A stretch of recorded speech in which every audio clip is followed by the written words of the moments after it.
Welcome back to the Daily Bread Bible Study. We are looking at day 158 here for Psalms chapters 9 through 17.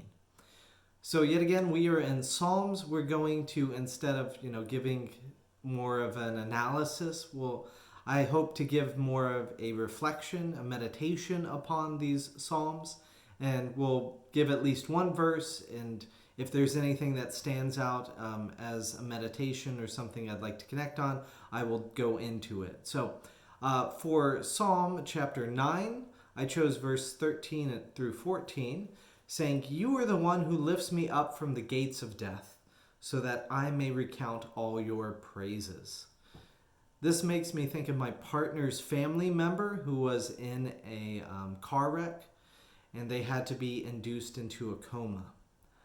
Fortunately, they were able to come out of the coma and then make a full recovery. And we give thanks for when God is able to, bring us out of these difficult situations and provide us with healing in life.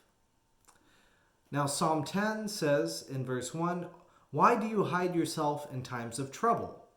So this is the exact opposite side of the coin, the exact opposite feeling from Psalm 9. The feeling of God not showing up and the experience of the absence of God. Specifically in the way evildoers seem to prosper on the earth. It is not the way that the author wants things to be, and I don't like seeing people suffer, especially at the hands of others either. In Psalm 11, it's a psalm of David. In verse 6 and 7, it says, "On the wicked he will rain coals of fire and sulfur. A scorching wind shall be the portion of their cup. For the Lord is righteous. He loves righteous deeds. The upright shall behold his face." This makes me think the fire and sulfur. Think of one famous biblical story, the Sodom and Gomorrah story from Genesis. That story is often tied to homosexuality, but really it's less about sexual practices and more about the deviation of their hearts, their unfaithfulness and disobedience, and the immorality that comes around with that as well too. So in Deuteronomy 29 verse 23, there's a reference of Sodom and Gomorrah, Admah and Zeboim, and that's to Assyria in Isaiah 30, to Edom in Isaiah 34, and several references in the book of Revelation, all with this, fire and imagery.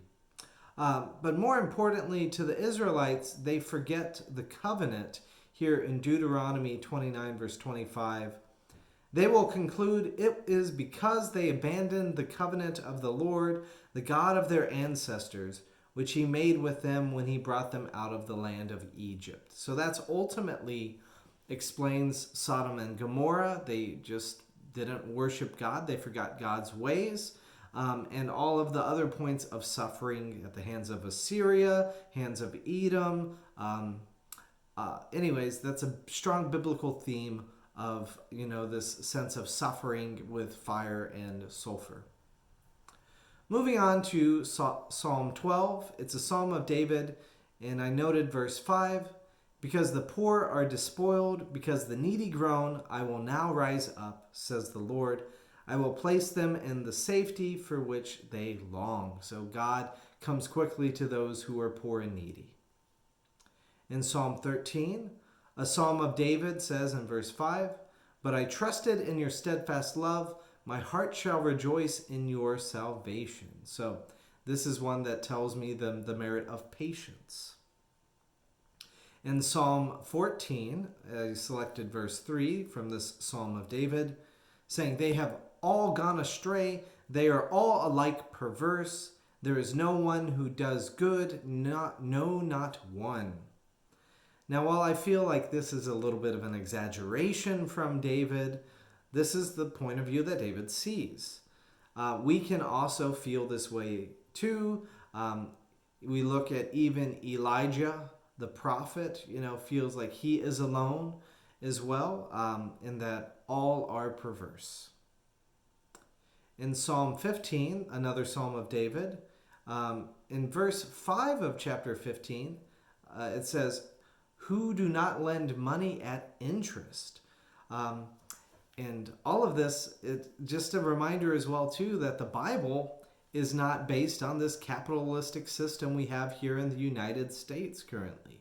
The Bible talks about lending money without charging interest, and that is something that is a very consistent practice of the charging of money, lending of money, and accruing interest from it. It goes against what the Bible stands for. So that's very harsh for us, as you know, that's the whole system of banking that we have here. It's a big challenge to our current economic system, especially in the ways in which that people come indebted through all of that. So I don't know what more to say. In Psalm 16, it's a miktam of David, so I don't know what a miktam is. But I selected verse 5 from this as well. "The Lord is my chosen portion and my cup," which makes me think of, feasts, especially Thanksgiving feasts here in the United States. That's where we often overdo the amount of food that we intake and have very rich food and filling with like pies. And I think of my love of cranberry sauce as well too. And just this imagery of a feast, feasting upon God and God's goodness. And then our last psalm for today, Psalm 17, is a prayer of David. I selected verse 8, which says, "Guard me as the apple of the eye. Hide me in the shadow of your wings." So God, again, having some of this imagery of being connected with you, of having God's sense of watchfulness over you, and that leading to a sense of God's preservation as well too. So anyways, I hope these Psalms brought up things for you as well too, that they encouraged your spirit. And we will get into more Psalms coming up next time.